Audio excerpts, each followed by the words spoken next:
A notification lit up my wife's phone. Can't wait to have you in my bed again tonight. I kicked her out, but at dawn, she was on her knees before my door. Be me 31-year-old Ryan Walker. Pretty regular guy from suburban Houston, working as a senior IT specialist, fixing computers and answering calls all day. Most users think restarting a computer is some kind of magic trick. Life is mostly quiet and predictable. Been married to Emily for 10 years. High school sweetheart and best friend. She's my rock in life's chaos. The one who makes me laugh when everything goes wrong. Have a nice house with 2-car garage. Own a chocolate lab named Cooper. Every Thursday night is pizza and board games tradition. Sounds like a perfect life from the outside. Looking back now, there were tiny cracks I ignored, either from being lazy or just blind faith. No relationships change, but they're supposed to change together. Instead, we went into autopilot mode. Date nights became grocery runs. Deep conversations turned into basic, "How was your day?" at dinner. Convinced myself this was normal. Thought this is just how marriage works after years. But our foundation wasn't just cracking. It was falling apart completely. It all started on a random Tuesday evening, lying on our old beaten-up couch, watching my usual ocean documentary. Emily always called it my weird obsession. Her phone buzzes on the coffee table. She's in kitchen making her post-workout protein shake. I reach over to check the screen. My heart doesn't do any movie cliche stuff. It just stops for a moment. Message reads, "Still thinking about last night. When can we see each other again? Andrew." Feel like someone just plugged my brain into an electric socket. Just freeze there, staring at the words, hoping they'll somehow change into something innocent, like "see you at the office," or "pick up your mail." They don't. Emily calls from kitchen. "Ryan, can you clean Cooper's bowl? It's still dirty from breakfast." Her voice cuts through my frozen moment. Feel my throat tighten. Toss the phone back on table, screen down. First time in 10 years feeling like a stranger in my own house. In the days that followed, everything I knew about Emily, about us, started feeling like one big lie. Instead of confronting her right away, keep quiet. Start snooping, not because I want to, but because I need to. Become the type of guy I always hated. Checking her texts, tracking her movements with fake casual questions. "Hey, what time will you be home tonight?" Every question now has hidden meanings. That's when I discovered the truth about Andrew. He isn't just a one-time thing. He's been in her life for months, maybe longer. The messages tell a story I never wanted to read. Stolen lunch breaks, secret late-night phone calls, hotel meetings that weren't business-related. The betrayal doesn't hit like one big punch. It's more like death by 1,000 cuts. Let's pause here for a moment, though. Not telling this story for pity. If you're reading this, it's because you want to know what happens when a man's world turns upside down. Betrayal doesn't just break you. It carves you into someone new, sometimes better, often worse. This is my story, raw and unfiltered, about climbing out of the mess Emily left behind. It's not clean or polished. It's messy and heartbreaking, sometimes even absurd, but it's real. Maybe you'll find something in it, something that connects with whatever chaos life threw at you. This was the end of everything, or maybe the beginning of something new. Looking back now, the signs were there long before that Tuesday night. But when you trust someone completely, you don't go looking for warning signs. I was that guy who believed in us, in our unspoken promises, to stick together no matter what. That belief didn't just blind me.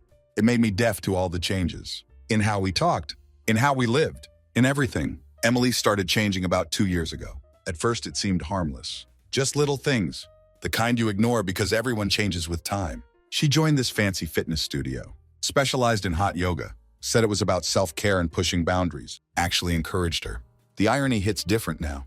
She'd come home from these classes glowing, always talking about her new friends, the group spirit, how empowered she felt. I'd nod along, feeling kind of proud she was so motivated. Then came her independence phase.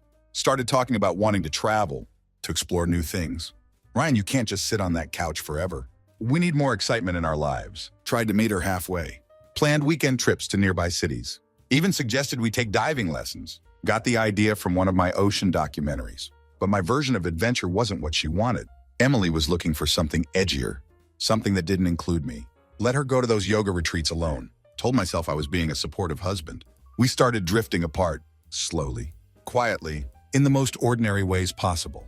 Meals together became rare. She'd just grab quick bites before rushing off to whatever new hobby had her attention that month. Our conversations felt like chess games, every word carefully chosen, every look carrying hidden meanings. Once asked her straight up, "Are we okay? You seem distant lately." She laughed it off. "Of course we're okay, Ryan. You're imagining things." I wanted to believe her. Our intimacy took the biggest hit. Passion used to find its way into our busy lives, little moments that made all the stress worth it. But now her touch felt forced, her kisses mechanical. Convinced myself this was normal. That marriage had ups and downs. We were just in a down phase.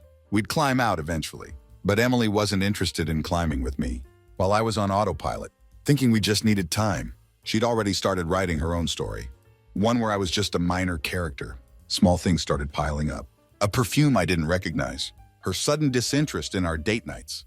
The way she guarded her phone, like it contained government secrets. Even Cooper seemed to notice. Our usually happy lab started sticking to me more, watching her with suspicious eyes. They say dogs can sense tension. Cooper was practically spelling it out for me. Then there was her job. Emily worked in marketing. Loved it because every day brings something new. Few months back, she started mentioning Andrew. He was her client, some executive at a wellness startup, specialized in organic supplements and meditation apps. Andrew this, Andrew that, I laughed it off. Pictured some middle-aged guy, obsessing over green smoothies. But Andrew wasn't just a name. He was a shadow creeping into our life, one I didn't notice until it was too late. Hindsight shows you everything you missed. Those yoga retreats were never about yoga. The text she sent about group dinners had more layers than I wanted to see. That new perfume I found, still in its box, hidden in her car's trunk weeks later, never mentioned where it came from. Don't know why I didn't dig deeper. When these things first started showing up, maybe didn't want to be that suspicious guy. Maybe afraid if I looked too closely, I'd find exactly what I feared. Or maybe deep down, I was terrified that my quiet, ordinary life wasn't enough for her anymore. During those months, Emily became someone I couldn't recognize, and I became someone she'd outgrown. Truth about betrayal hits different. It doesn't come all at once, seeps in slowly, fills every crack, until you're drowning. By the time I confronted Emily, wasn't even surprised anymore. Just tired of pretending I didn't know. Tired of sleeping next to a stranger. Tired of waiting for her to choose honesty. When all she gave me were lies. It happened after dinner one night. Air felt thick between us. The kind of silence that makes walls feel closer. Cooper was in his usual spot by my feet, his soft snoring the only sound. Emily was on her phone, scrolling like her life depended on it. Trying hard to avoid any conversation, clear my throat. Emily, we need to talk. Her fingers freeze mid-swipe. About what? She asks. Voice too casual. About us. About whatever you've been hiding. Her head snaps up. Eyes narrow. I don't know what you're talking about. Lean forward. Elbows on knees. Try to keep my voice steady. I saw the texts, Emily. The ones from Andrew. The name hits like a bomb. For a moment, she just stares. Mix of shock and defiance on her face. Then sets her phone down. Folds her arms across her chest, like she's preparing for battle. You were going through my phone? That's what you're mad about? Shoot back immediately. Not the fact you're sneaking around? Her jaw tightens. It's not what you think. Funny, I say, voice dripping with sarcasm. Because it looks exactly like what I think. She stands up abruptly. Starts pacing around the room. He's just a friend. That's all. You're making something out of nothing. Friends don't send messages about last night. Tell her this. Voice rising. They don't talk about sneaking off to see each other. Can you even hear yourself? Her silence says everything. She avoids my eyes, stares out the window, like the dark street outside has all the answers. Finally speaks. Okay, fine. Yes, I've been seeing him. The words don't hit like I imagined. No sudden explosion. No dramatic collapse. They settle over me like a heavy blanket. Suffocating and cold. Stand up on unsteady legs. How long, Emily? How long? Her hesitation is the answer I didn't want. 6 months, she admits quietly. 6 months. Half a year of lies. Feel like the floor's been ripped away. Do you love him? I don't know, she whispers. Barely hear her. Laugh bitterly. Sound feels hollow in my ears. You don't know? You wreck our marriage. Throw away 10 years. And you don't even know? It's not that simple, she snaps. Whirls around to face me. I didn't plan this. I didn't want this to happen. But it did. And I don't know what to do. Her words are daggers, each one cutting deeper than the last. You don't know what to do? How about start by telling me why? Why wasn't I enough for you? Emily's face twists with frustration. It's not about you, Ryan. This is about me. What I need. What I want. I felt stuck for years, like I was suffocating. And Andrew.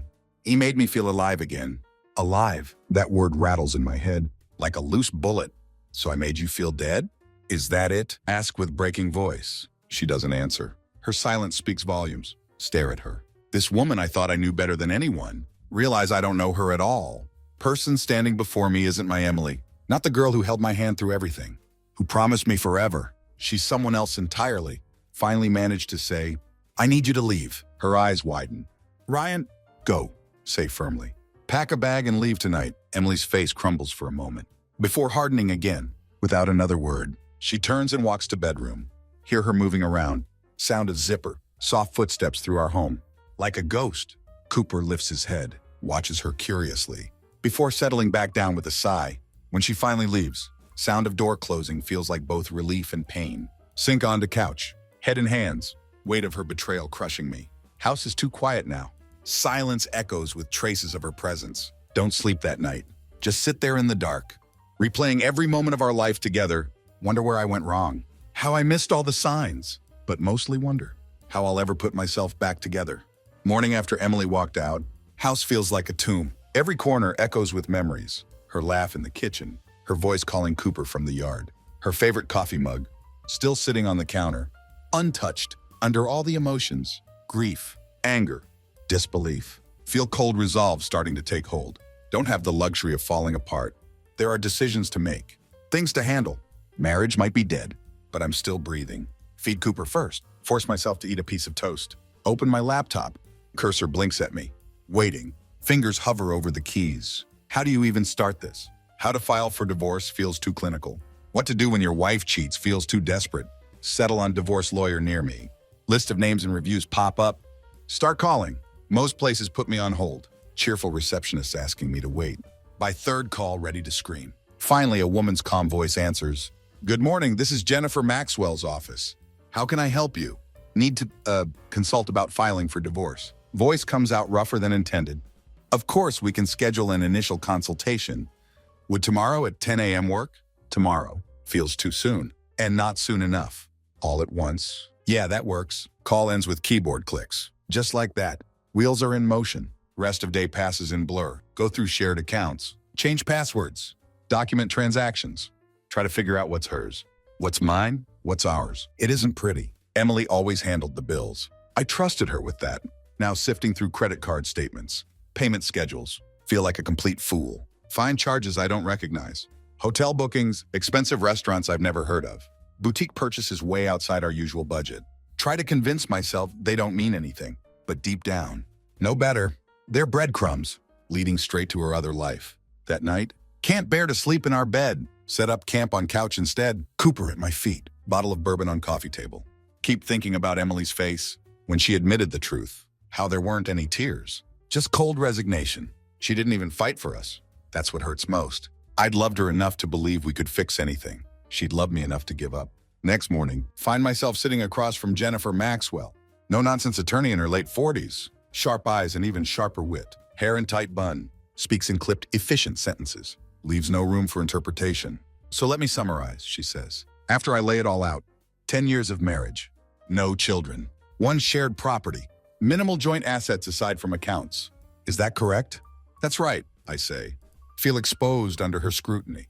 And you're certain about the infidelity? Her pen hovers over notepad. Yes. Have the texts, financial records, all of it. Slide over hastily prepared folder. Jennifer glances through it. Expression neutral. Good documentation is key in cases like this.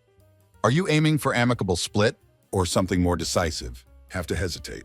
Part of me wants to fight, drag Emily through the mud, make her hurt like I'm hurting. But another part, the exhausted, heartbroken part, just wants it over. Don't want to make it harder than necessary. Say finally, just want to protect what's mine. Jennifer nods. Fair enough. I'll draft the papers. Get them sent over to her. From there, it's negotiation. Leave her office. Strange mix of relief and finality in chest. Taken first step.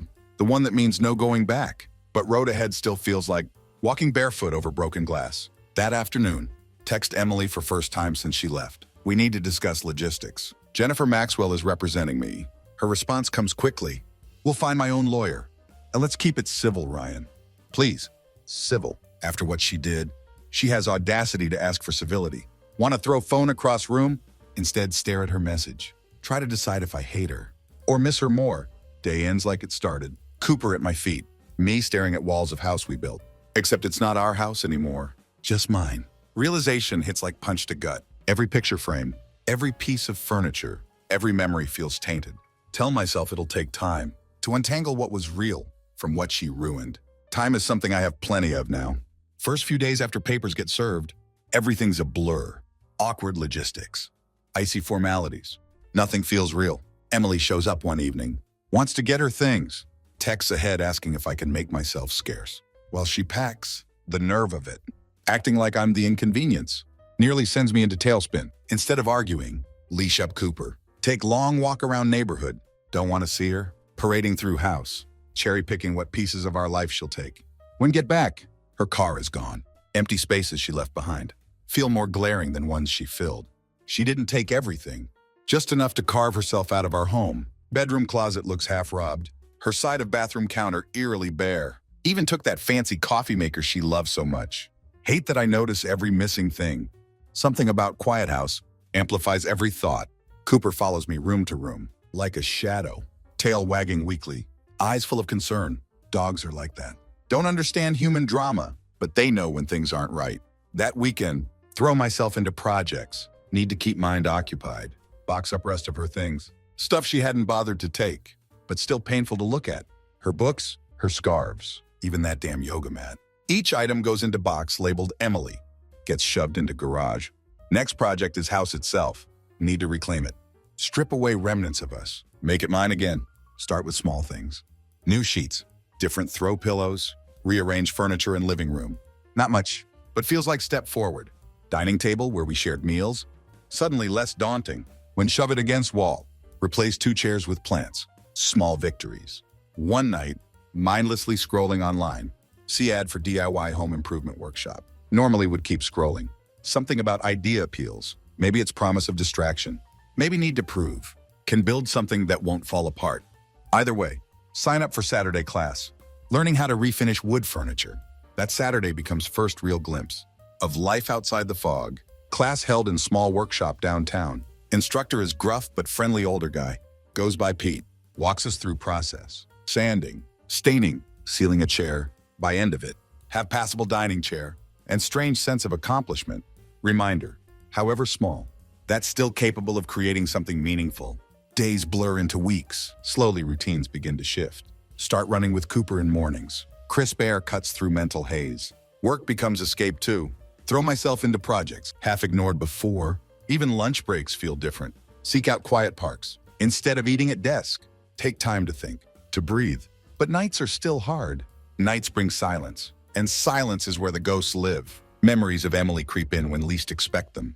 Her laugh when I said something stupid, the way she'd sing off key while doing dishes. Sometimes anger burns memories away, but sometimes they just linger, clawing at edges of my mind. Wasn't long before friends started reaching out, offering everything, from sympathetic ears. Tonight's out on the town. My buddy Charlie, eternal optimist, drags me to local pub one Friday. You need to get out, man. Sitting in that house alone isn't helping. Pub is loud, full of people.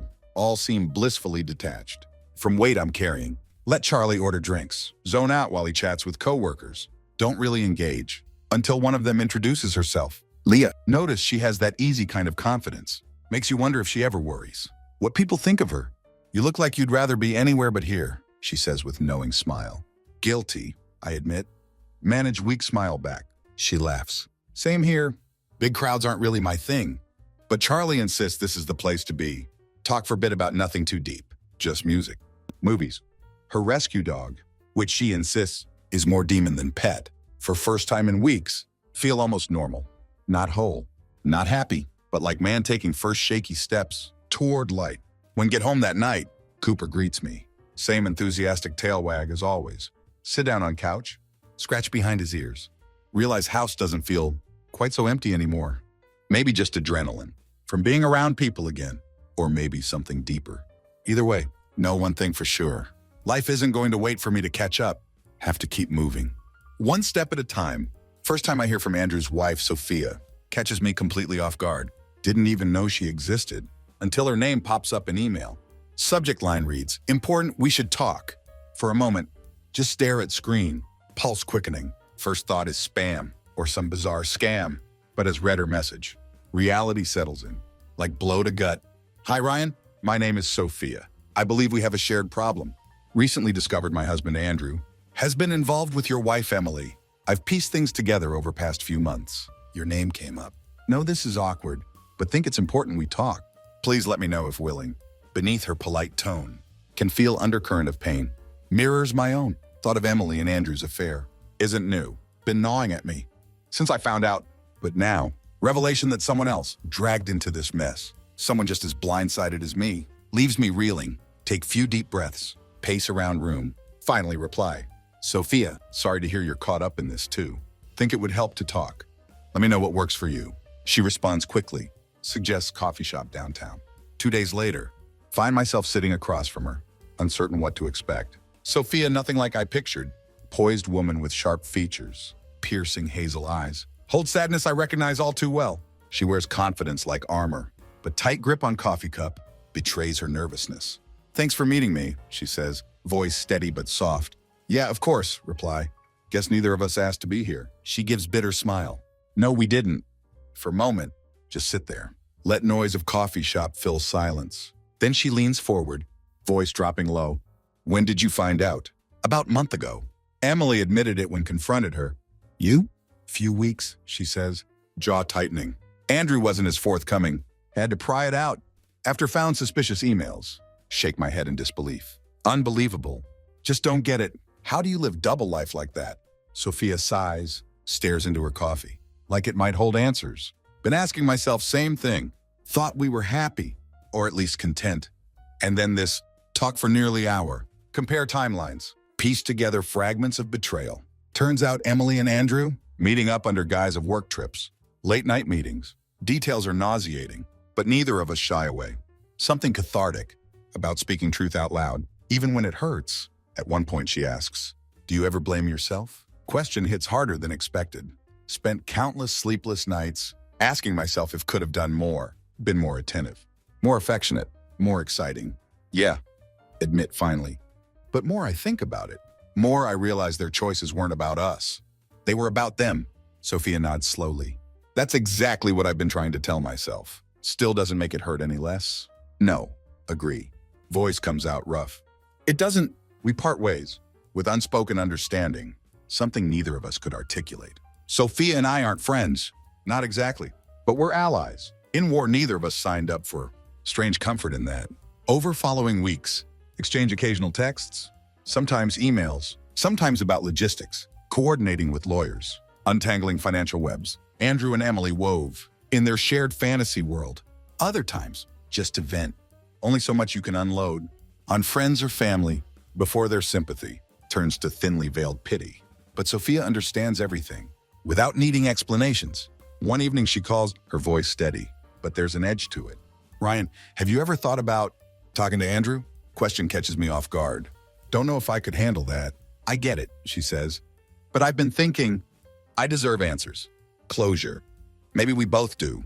Idea rattles around in mind. Long after call ends, facing Andrew feels like walking into lion's den.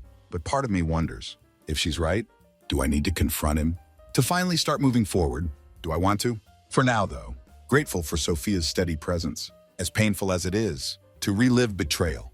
Through her perspective, it reminds me, I'm not alone in this mess. We're two people, piecing together what's left of our lives, finding strength and solidarity, even if we still don't have all the answers. They tell you time heals all wounds, but nobody warns you. Healing isn't a straight line. One moment think you're finally getting grip, next moment something trivial. Song on radio, familiar scent, pulls rug right out from under you. That's how it was for me. Every step forward seemed to come with hard stumble back.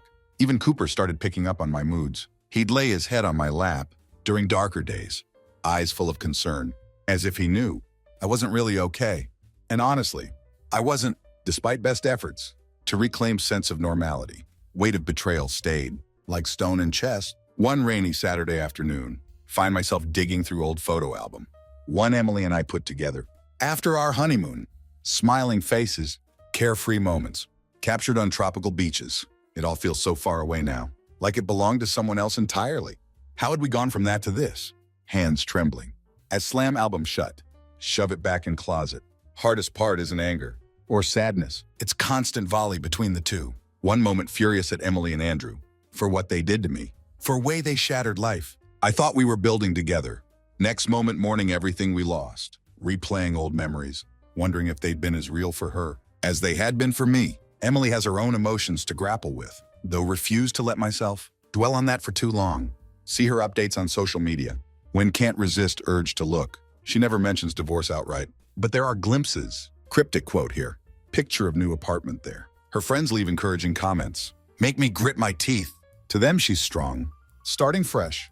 To me, she's woman who destroyed our marriage. Sophia becomes my anchor. During worst of it, our conversations start veering away. From logistics into deeper waters. She'd vent about Andrew's endless excuses, his refusal to own up to full scope of what he'd done. He acts like I'm unreasonable one, she says one night on phone. Like he's victim here. Know what you mean, reply, staring at half-empty glass of whiskey. Emily keeps playing let's keep it civil card. As if this is just some unfortunate misunderstanding. Sophia sighs heavily. Ever feel like you don't even know person they turned out to be? All the time, say quietly. It's like person I married doesn't exist anymore. Or maybe she never really did. We sit in silence for a moment, phone line crackling faintly. Odd sharing such raw honesty with someone who not long ago had been complete stranger. But Sophia gets it. She gets me. One day out of blue, Emily reaches out. Not by phone, not by text, but with letter. Real handwritten letter arrives in mailbox, like some relic from another time. Her familiar cursive fills pages, careful and deliberate. Sit at kitchen table, Cooper at my feet. Read every word. She doesn't apologize. Not really. Instead tries to explain how she felt trapped in routine that no longer excited her, how she didn't know how to tell me, so she sought comfort elsewhere. She even admits her feelings for Andrew weren't real, just fleeting escape from reality. Crumple letter, throw it in trash. For all her words, she never once acknowledges depth of pain she caused or devastation she left behind. It isn't closure, it isn't even close. Meanwhile, Sophia takes her own steps toward reckoning with Andrew, finally sat him down, demanded truth about affair. He gave me this spiel, she tells me during late night call, about how he never meant for it to happen. Says he felt lost. Whatever that means, it's like they're all reading from same damn script. Sounds familiar, mutter. Shaking head. And you know what worst part is? She continues, voice wavering. He had audacity to ask. If we could start fresh, like that's possible, after what he's done. My gut twists at her words. Can feel raw mix of disbelief and anger in them, because it's same cocktail of emotions I deal with daily. You deserve better than that. Say firmly, don't let him manipulate you into thinking otherwise. Thanks, Ryan, she says quietly. That means more than you know. Slowly but surely, Sophia and I begin to find small moments of solace in each other's company. It isn't romantic, not in way movies would spin it. It's two people picking through wreckage together, sharing load so it doesn't crush us both. Healing isn't easy for either of us. Doesn't come all at once, but in Sophia, found kindred spirit, someone who reminds me that even when life falls apart, you can find slivers of hope amid ruins. One day we'd be okay again. Maybe not whole, but okay. And for now, that was enough. The confrontation wasn't planned, but maybe it was inevitable. For months, Emily and I only communicated through lawyers. And in personal emails, it was cold, businesslike, exactly what needed to keep sanity intact. But life has a way of throwing curveballs. At hardware store on quiet Sunday afternoon, grabbing supplies for another DIY project, anything to keep hands busy and mind off things. When I see her, Emily is in paint aisle, flipping through color samples. Her profile is familiar as my own reflection. First thought is to turn around, leave, but something stops me. Maybe it's anger, bubbling under surface. Maybe sudden realization that I have every right to exist in this space, whatever reason.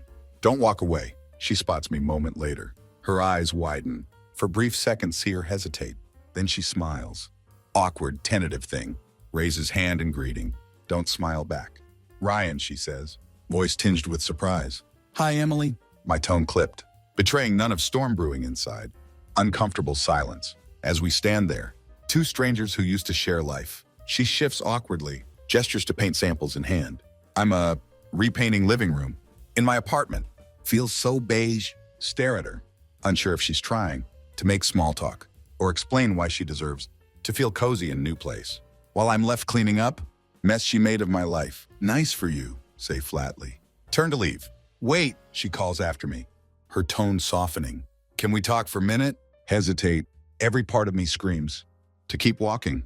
To leave her standing there, among rows of paint cans and regrets. But some part, stubborn, masochistic part, no doubt, turns back. What is there to talk about? Say, folding arms across chest. You made your choices, Emily. Now you have to live with them. Her face falls. Weight of words sinking in. I know, she says quietly. I know I hurt you. Don't expect you to forgive me. But I never meant for things to end like this. Oh, really? Snap, voice rising, despite being in public place. What did you expect, Emily? That you'd have your fun? And we'd just go back to playing house? She flinches. For a moment, feel grim satisfaction. But it doesn't last. Anger can only mask pain for so long. You broke us, continue. Voice trembling. And for what? For some guy who couldn't even respect his own vows, let alone ours. Voice cracking. I didn't know how to tell you, and I made a mistake. Laugh bitterly. A mistake? Cheating isn't a mistake, Emily. Forgetting to buy milk is a mistake. What you did, that was a choice. Tears well up in her eyes. But refuse to let them sway me. Spend enough time crying over her. Over us. You don't think I regret it? She asks. Voice barely above whisper. Don't care if you regret it. Say tone cold. Regret doesn't change anything. Doesn't fix what you broke. She doesn't have response to that. For a moment, we just stand there. Weight of everything unsaid, hanging between us. Finally, she looks away, blinking back tears. I'm sorry, she murmurs. Exhales sharply. Tension in chest threatening to crush me. You don't owe me an apology, Emily. You owe me honesty. Something you couldn't give me. When it mattered, her gaze snaps back to mine. Expression mix of guilt and frustration. I wasn't the only one who was unhappy, she says, voice rising. You think I wanted this? To destroy everything we had? Maybe if you'd been more present. Stop. My voice like steel, cutting through her words. Don't you dare try to pin this on me. I wasn't perfect, Emily, but I was faithful. I showed up day after day, even when things weren't easy. And you threw it all away. Silence that follows is deafening. She opens mouth to say something, but no words come. Finally, she just nods, shoulders slumping in defeat. I should go, she says quietly. Yeah, mutter, turning away. You should leave hardware store. Fists clenched, heart racing. Confrontation hasn't brought closure I'd hoped for. If anything, left me with more questions than answers, more anger than peace. But maybe that's okay.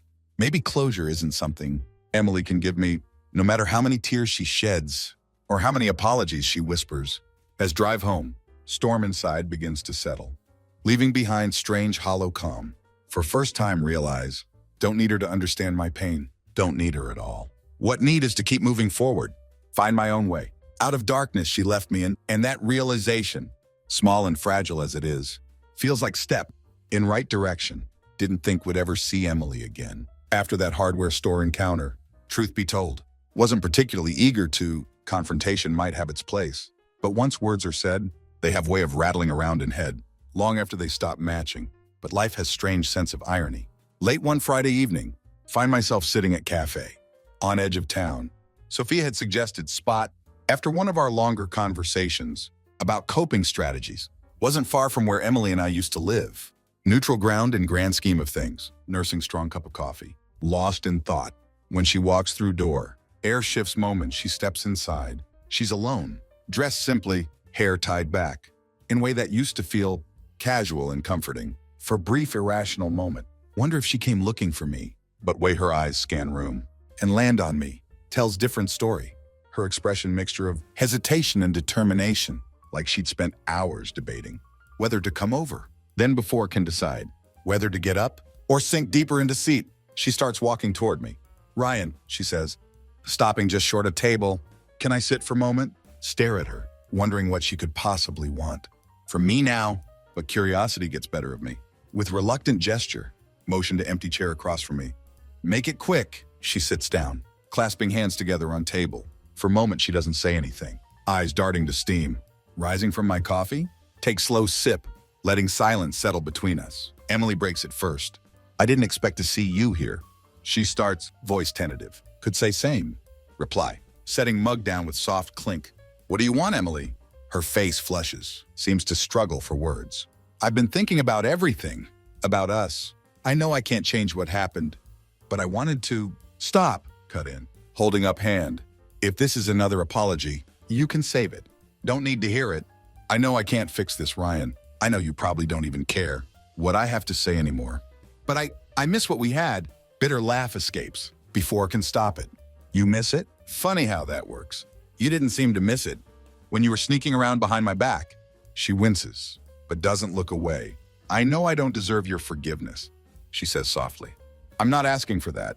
I needed to tell you that I regret what I did, not because of how it affected me, but because of what it did to you, to us. Lean back in chair, fold arms across chest. And what exactly do you expect me to do with that, Emily? Pat you on back and thank you for sentiment? Move on like none of this ever happened? She shakes head, expression raw and unguarded, in way haven't seen in years. No, don't expect anything from you, Ryan. Just wanted you to know how I feel. For what it's worth. For a long moment, just stare at her, searching her face, for some sign of sincerity, and there it is, clear as day. She isn't trying to manipulate me. She isn't looking for absolution. She just needs to unburden herself, to make some kind of peace with chaos she created. I loved you, Emily, say finally, voice low but steady. I loved you with everything I had, and you broke that. You broke me. Her eyes brim with tears. She bites lip to keep them from falling. I know, she whispers, and I'll never forgive myself for that. Weight of those words hangs in air, heavier than anything else she could have said. Want to feel vindicated? To see her hurting, and know that it meant something, but all feel is strange, quiet sadness, like standing in ruins. Of house you once called home. I don't hate you, Emily, say after moment. I thought I did, but I don't. Hating you takes too much energy, and I'm tired of carrying that weight.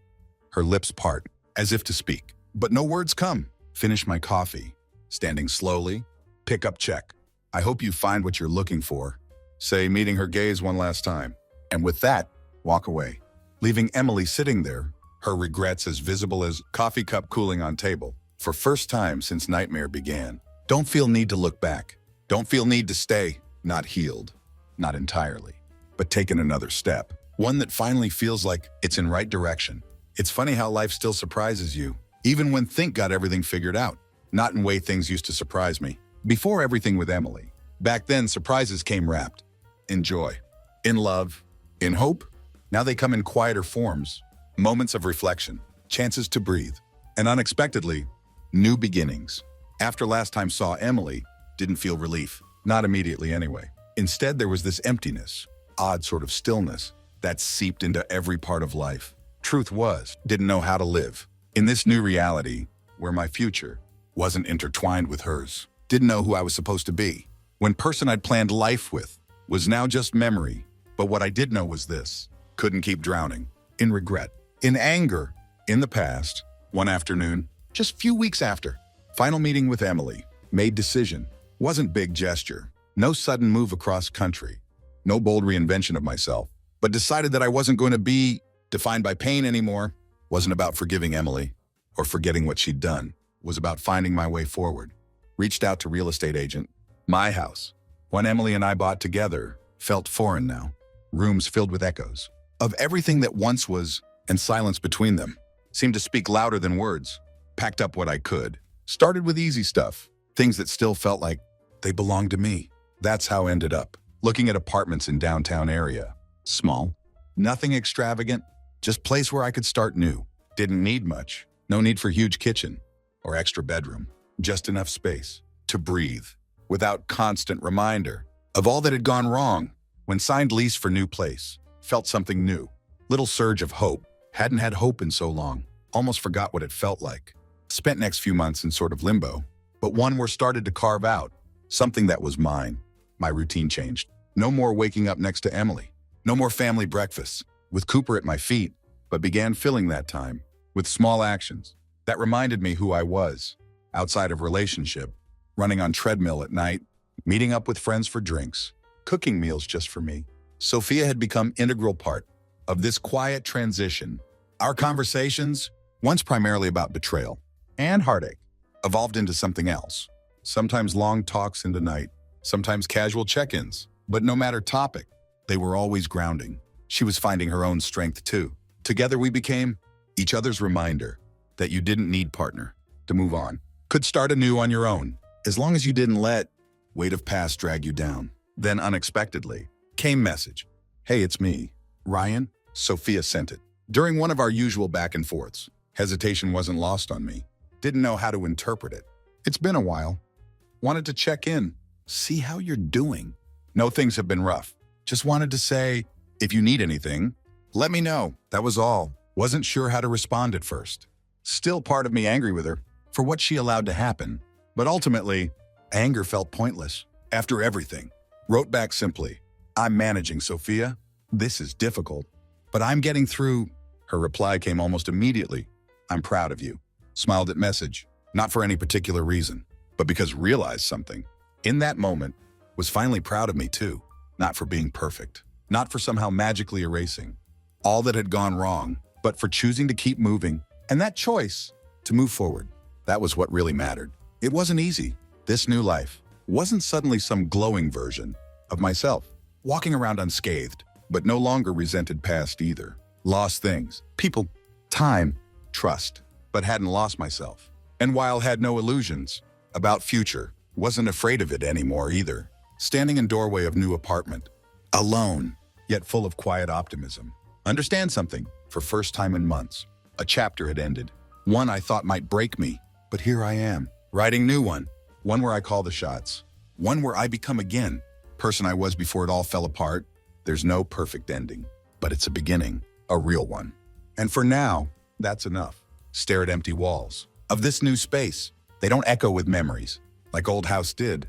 They're blank canvas, waiting for new stories. My stories. Cooper settles at my feet, like he always has. His presence reminder that some things stayed constant, even when everything else changed. Maybe that's what healing really is. Not going back to who you were, but finding a way to be okay with who you've become. Through all the damage, through all the pain, could have let betrayal define me, could have let it turn me bitter. Instead chose different path. One step at time, one day at time, until found myself here. In this moment, ready to start again. Unpack last box, put coffee maker on counter. My coffee maker, not replacement for one she took, but one I chose for myself. Small difference, but it matters. Tomorrow will bring what it brings. But tonight, in this new space, feel something close to peace. Not because everything's fixed, not because pain is gone, but because finally understand that broken things can become something new, something different, something real, and maybe that's all anyone can ask for in the end.